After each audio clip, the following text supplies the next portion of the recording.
I recently made a video about why Western European women in the late Middle Ages would probably hate you, and it got me thinking, why don't I turn this into a series where I examine why nobody in the Middle Ages would like you? So this is officially the second installment in that series, and today we'll travel all the way to Eastern Europe to understand why medieval Slavs would find you disgusting. But John, some of you might say, I'm a modern Slav, so they would like me. Rest assured, I am also of Slavic descent, so I have some skin in the game, and I can promise you they absolutely would not. In this video, we're going to dive deep into the unique Slavic blend of pagan nature worship and Christianity, their legendary feasts and ruthless blood feuds, their fiercest warriors and greatest kings, and even see what daily life was actually like for both men and women. So strap in and let's travel back through the centuries to explore a part of history that too often gets ignored when discussing the Middle Ages, the rich and fascinating history of the medieval Slavic peoples. In our modern American culture, we love the idea of the self-made man, and somehow cutting off all of your friends and doing everything alone has become viewed as self-care. Medieval Slavs, and really medieval Europeans generally, would view this as completely insane. The basic social unit for medieval Slavs wasn't the individual or even the nuclear family, it was the rod, or extended kin group. The actual word rod means both family and birth, and it's tied to the concept of the rodina, the homeland, literally the land of one's kin.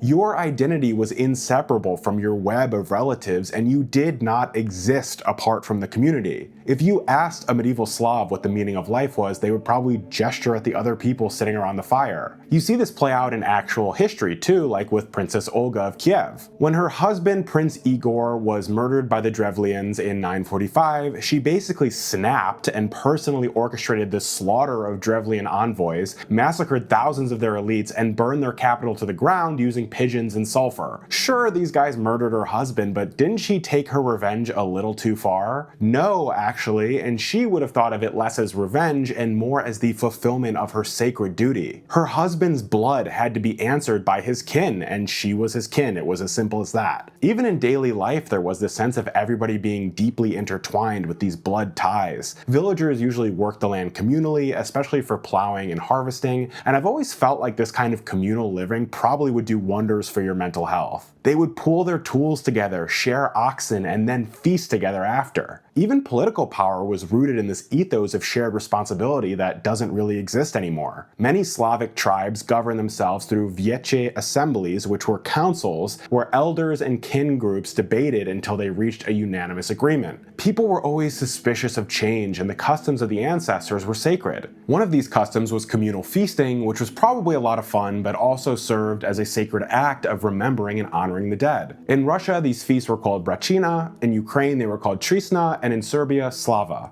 During a slava, the clan gathered to honor a patron saint who they understood to be not just a heavenly intercessor, but also an ancestor figure. You can see the community aspect of religious faith here, and I'm going to touch on that a little bit more later on. These feasts were so important that even daughters who had married into other families were required to return to their birth clan's feast, but their husbands weren't invited. Women, in that sense, actually acted as these sorts of ambassadors between clans, carrying tradition forward and binding families together. Real quick, take a look with me at Piast the Wheelwright, the legendary founder of Poland's Piast dynasty. He wasn't a prince or a warlord or even born into any kind of nobility. He was just a humble farmer who was a great host during his son's coming-of-age feast, inviting two strangers into his home to share in the festivities. Those strangers turned out to be supernatural beings, and they blessed Piast's house with a barrel of mead that never ran dry. Of course, once his neighbors saw that he was the new neighborhood mead plug, they declared him their new leader. Now, this story is obviously a myth, but it reflects real medieval Slavic values. Piast was poor, but he showed great generosity, and he treated hospitality as a sacred duty. This moral excellence made him worthy to lead, not the family he was born into. But let's return to real life. To me, the most interesting part of history to consider is what would the average person actually have been like if we could step out of a time machine and talk to them? To answer this question, we have to look not at princes or kings or queens or nobles, but at the humble peasant working the land for his daily bread. The vast majority of Slavs in the 9th to 13th centuries were just this kind of humble peasant, living in small villages or family homesteads. They were hard, sturdy, resourceful people whose lives rose and fell with the seasons. A day in the life of a Slavic peasant wasn't glamorous, but it had this steady liturgical rhythm to it. At dawn, the wife would usually light the clay oven and set a pot of cereal and milk to simmer. The husband and sons would head out to the fields with their plows and scythes. Younger children pitched in too, usually tending geese or fetching eggs. At around noon, everyone would stop for a simple meal. What this meal contained would change depending on where you were, but some typical items you might find would be dark bread with curds, maybe an onion if you're feeling crazy, and a drink of kvass. Pretty far cry from sweet green and chipotle, although one thing I always think about when imagining medieval peasant diets is how much fiber they consumed on a daily basis from lentils and beans and vegetables and rye bread. Medieval peasant dumps must have been insanely satisfying. Anyway, after working through the afternoon, the family would gather at dusk in their one-room hut, with the only dim light coming from a tallow lamp flickering in the corner. They'd share a pot of stew, maybe tell some stories, pray before their household icons, and fall asleep on the stove ledges or a simple bed of rushes on the floor. Their homes tended to reflect their environments, so in the forest zones of Russia, Poland, and Ukraine, these houses were ispas. Ispas were log cabins with steep thatched roofs and a massive stove that doubled as a bed in the winter.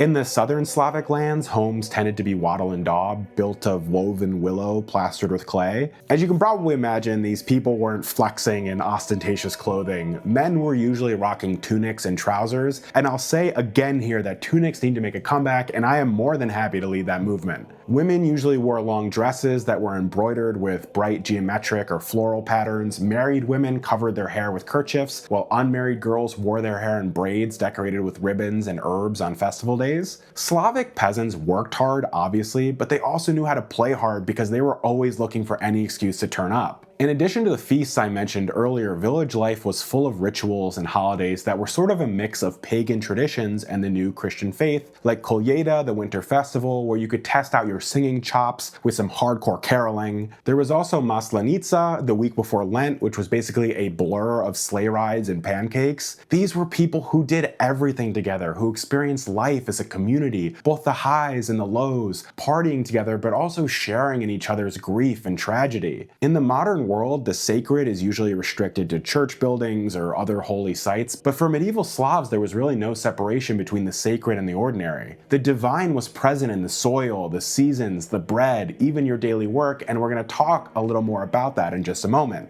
Even the elites of Slavic society lived closer to the ground than you would probably expect. Sviatoslav I of Kievan Rus, the son of Princess Olga, was a grand prince, but you wouldn't know it by looking at him because his appearance was genuinely terrifying. Byzantine chroniclers recorded their shock at his fully shaven head except for a warrior's top knot, his plain white cloak, and his meals of horse meat cooked over an open flame. When it was time to sleep, he'd just toss a blanket on the ground and use his saddle as a pillow. You can imagine that if this guy met you, he would probably think you were totally soft, and he would immediately disembowel you. Sviatoslav, like so many other Slavic rulers, recognized that he had to share in the struggles of his men if he wanted to be respected. Even Polish kings like Bolesław the Brave dined with their warriors and cut them in on the spoils of battle. Slavic women were woven into the fabric of the world in a way that might surprise us also. Peasant wives usually worked the fields, brewed beer, wove cloth, and often handled the household finances. Anna Yaroslavna of Kiev became Queen of France and even ended up ruling as regent. A widow could legally manage her household and estate as its head, like Princess Milica of Serbia, who became a respected diplomat and monastic founder after her husband's death. Sure, medieval Slavic society wasn't up on the whole gender equality thing, just like their neighbors to the west, but I mention these examples to show that women weren't passive figures on the sideline, they were active participants. And just like medieval Slavic men, they would have been shrewd, capable, pious, and tuned in to the simple pleasures of life and the natural world around them. Now, if you're a fan of this channel, chances are you probably haven't gone outside and touched grass in a while, so you'd already be getting off on the wrong foot with medieval Slavs. They lived in a mystical, enchanted world full of sacred spirits. Before the arrival of Christianity, forests, rivers, animals, kitchen implements, pretty much anything you could think of was considered to possess some kind of spirit. The forest had its veche, which was this clever guardian spirit who decided whether or not hunters would go home empty-handed. The river had its vodyanoi, and the fields had their polovoi. Even if you happened to be home alone, which was exceedingly rare, you were never truly alone because the domovoi lived behind your stove, watching over the hearth. Some peasants would even leave a bowl of porridge out at night to keep these household beings happy, which sounds like superstition to us, but if you consider a worldview where spirits are as real as anything you can touch, then really it's just good manners. None of these practices disappeared overnight with the arrival of Christianity, mostly because they were woven too deep into the cultural fabric to be removed. When Grand Prince Vladimir the Great of Kiev led his people to a mass baptism in 988, he didn't start by tearing down the old gods because he liked the old gods. Also, just as an interesting aside, he apparently chose Byzantine Christianity as his new faith because he thought Catholicism was too austere and bureaucratic, and he didn't like that Islam prohibited drinking.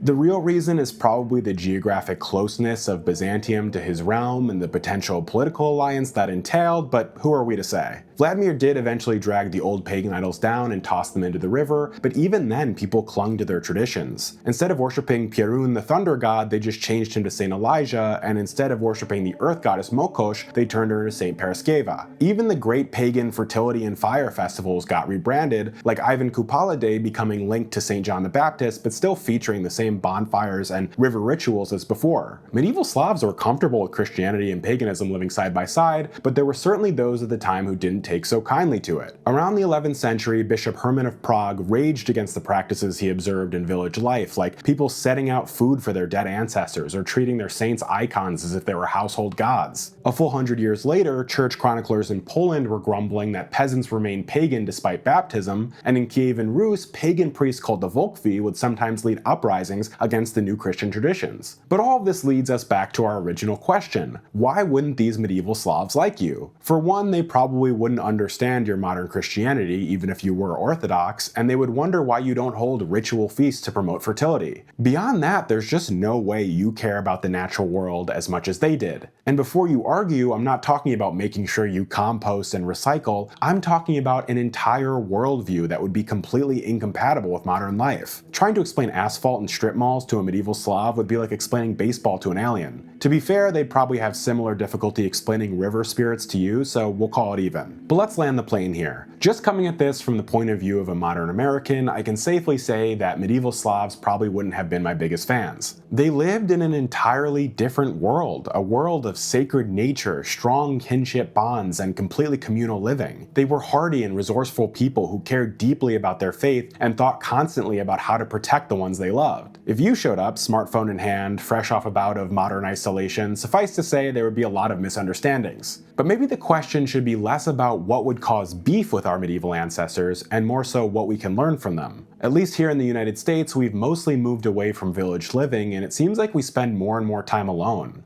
Look to the medieval Slavs and pursue more time spent with others, more community connection, more time outdoors, not just being outdoors, but being mystified by nature. Also, if someone is mean to your family member, don't be afraid to start a little blood feud. Let's be passionate about things again. But what do you think? Would medieval Slavs get along with you, or would it be impossible to relate? Let me know in the comments. As always, I'm John, this has been Medieval Mindset, and remember, the past isn't gone, it's simply waiting to be rediscovered.